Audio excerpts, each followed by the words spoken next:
Everyone knows this. Well, to be realistic, not all 8 billion inhabitants on Earth, but if you're watching this, you probably know how it goes.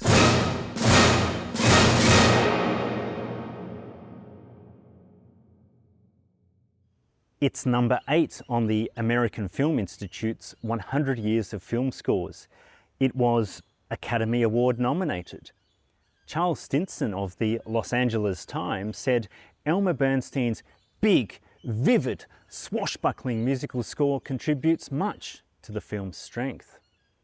The Hollywood Reporter's film critic, following a preview 7 days before the film was released, pronounced Elmer Bernstein's music is truly memorable.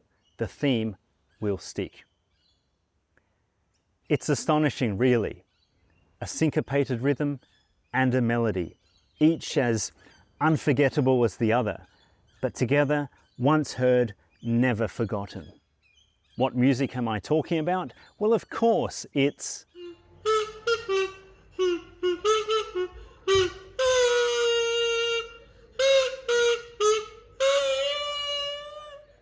to say Elmer Bernstein elevated the Magnificent Seven would be a gross understatement. He literally injected the 1960 film with energy and with excitement. Looking back on the success of the music about 40 years later, Bernstein explained to CNN's World Beat, "The score acts more like a jockey on a horse. In other words, it's a film that was rather slow moving, and the score gets on top of the film and it drives the film. It's rousing, it's enjoyable, it's just great music." Celebrating Elmer Bernstein's centenary, Quartet Records collates the genre-defining music from the original Magnificent Seven saga on a new 4-CD set. This morning, today or tonight, we're going to focus on the first film in the series from 1960, starring Yul Brynner and Steve McQueen and the other 5 people of magnificence. This video therefore isn't a comprehensive study of the score or its function or anything like that.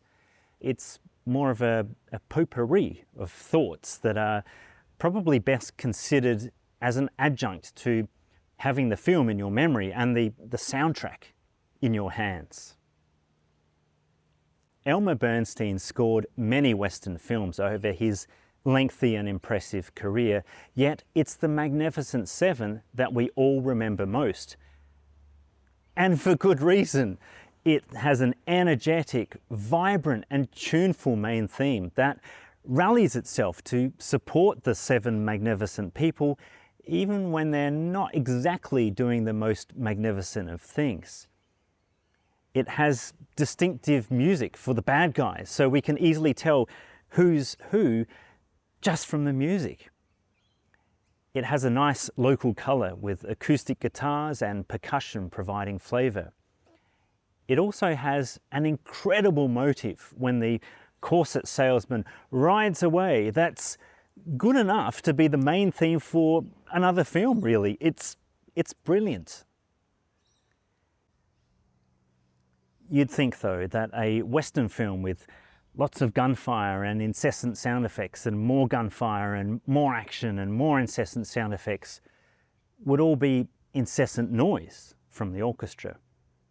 Whilst the orchestra is big when it needs to be, Bernstein scores the more dialogue-driven scenes and the scenes of character interaction intimately.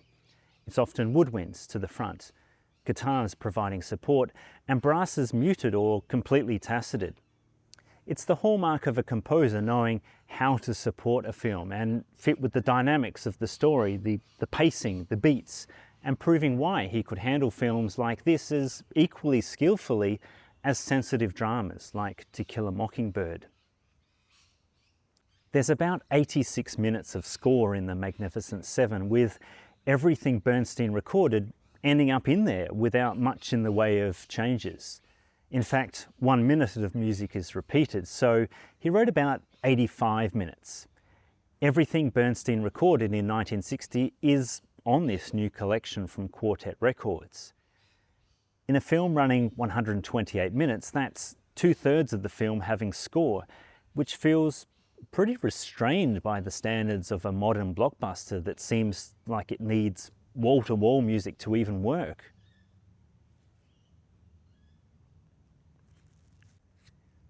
It's worth spending a moment to mention the Goldwyn scoring stage and the engineering of the Magnificent Seven music recording.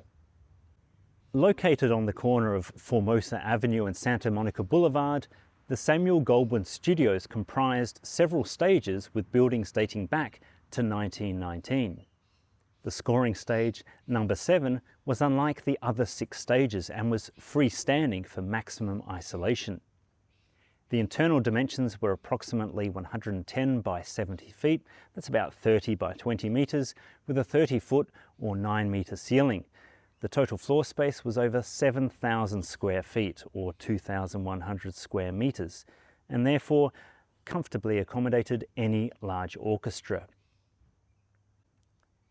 It was first modernised in the 1950s by mixer Vinton Vernon and technical engineer Fred R. Wilson under the supervision of Goldwyn sound director Gordon Sawyer and legendary film composer Alfred Newman. On completion of this work, the Goldwyn scoring stage became known as one of the finest acoustic environments for recording and basically remained untouched from that point on. Incidentally, Alfred Newman had recorded there as far back as the mid-1920s, working alongside Charlie Chaplin on Modern Times. Elmer Bernstein recorded the Magnificent Seven, the Ten Commandments record, The Great Escape, The World of Henry Orient, the Hallelujah Trail, Hawaii, and the Scalp Hunters at Goldwyn, possibly others that we're not quite sure about. The typical miking technique of the time utilised RCA ribbons, Altec and Neumann microphones deployed over sections of the orchestra, all feeding into a vacuum tube-based mixing console. The monitor speakers were Altec Lansing Voice of the Theatre A4 units. These were, and are, imposingly massive speakers, and something that Peter Bernstein, son of composer Elmer, remembers about attending the Magnificent Seven music sessions as a 9-year-old. The recording itself is expertly rendered, with engineer Vinton Vernon contributing an expansive yet focused sound. This, coupled with a palpable and forceful performance from the Hollywood musicians, sets a standard that I feel has not really been surpassed by any subsequent rendition. Vinton Vernon was born in 1899 or 1900, depending on the source cited, and is really one of those unsung and often uncredited Hollywood heroes. He contributed so much to the fine quality of music recording coming from the earliest days of talking pictures with Alfred Newman through to his final work at 20th Century Fox in the early 1970s for composers including Jerry Goldsmith and John Williams. Incidentally, other scores recorded at Goldwyn include several big musicals like West Side Story, Elvis Presley films, and Bernard Herrmann's music to Marnie and Torn Curtain. Frank Sinatra recorded the Concert Sinatra album there in February 1963, 1 month after Bernstein recorded The Great Escape. Nelson Riddle arranged and conducted, and Vinton Vernon engineered the mix. The album cover provides a colour glimpse into the inside of the stage and was photographed by Ted Allen. The album jacket also informs us that this represents, and I quote, "an unparalleled achievement in the technology of sound," end quote. Sinatra recorded there one more time years later with Old Blue Eyes Is Back.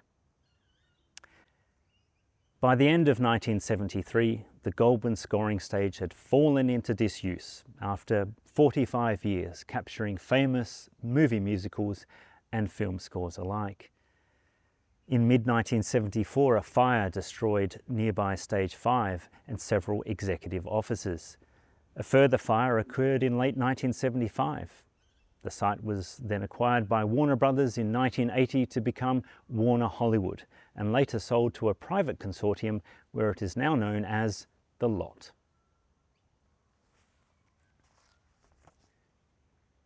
Here's some trivia about the music from the Magnificent Seven that there wasn't the time or the space or the niche interest to cover in the booklet notes. According to documentation from the American Federation of Musicians, the AFM, Mr. Bernstein was paid $38.33 per hour to conduct, which is about $385 per hour today. The first day of recording was August 29th, 1960.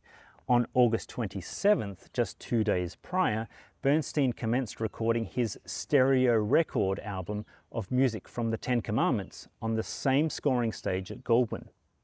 He continued there on September 2nd and 3rd after completing the Magnificent Seven. Did Bernstein book Goldwyn for the Ten Commandments stereo record because he knew he would be doing the Magnificent Seven there, or was it the other way around? Or is it just a coincidence? We may never know. However, it is unlucky that they didn't just leave the stereo tape machine threaded up for the Magnificent Seven sessions as well.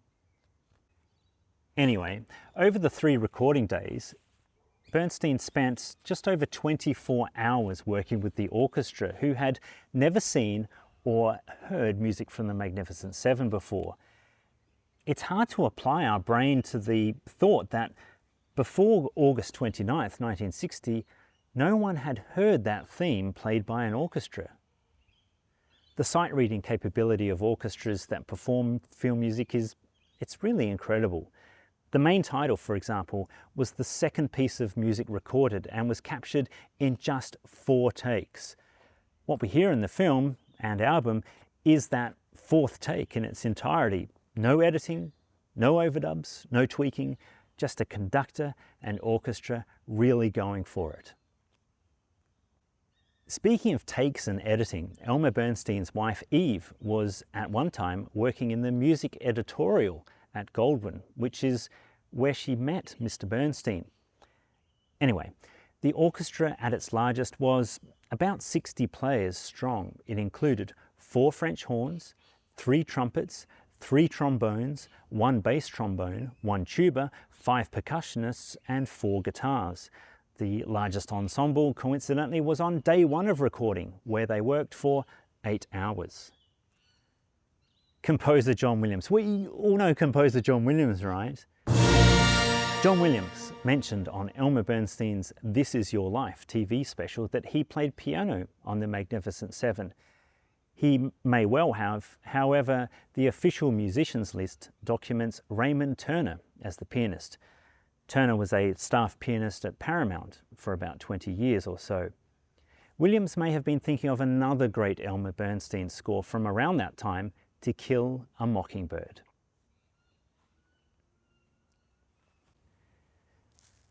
If you want to learn more about Elmer Bernstein's Magnificent Seven music, be sure to study Frank DeWald's excellent booklet notes that accompany the Quartet Records CD collection. Frank's notes comprise over 5,000 carefully chosen words of terrific research and insight. For the veritable trivia connoisseurs, 44 of them are the word Bernstein, which includes variations such as Walter Bernstein. 45 of them are 7 and 18 magnificent. But seriously, Frank's documentation of this film and its score makes for wonderful reading. Thank you for your efforts and your support, Frank. So, when was the first time you heard the Magnificent Seven theme? What's your favourite rendition of it? Drop a comment below. As always, thanks for watching and happy listening.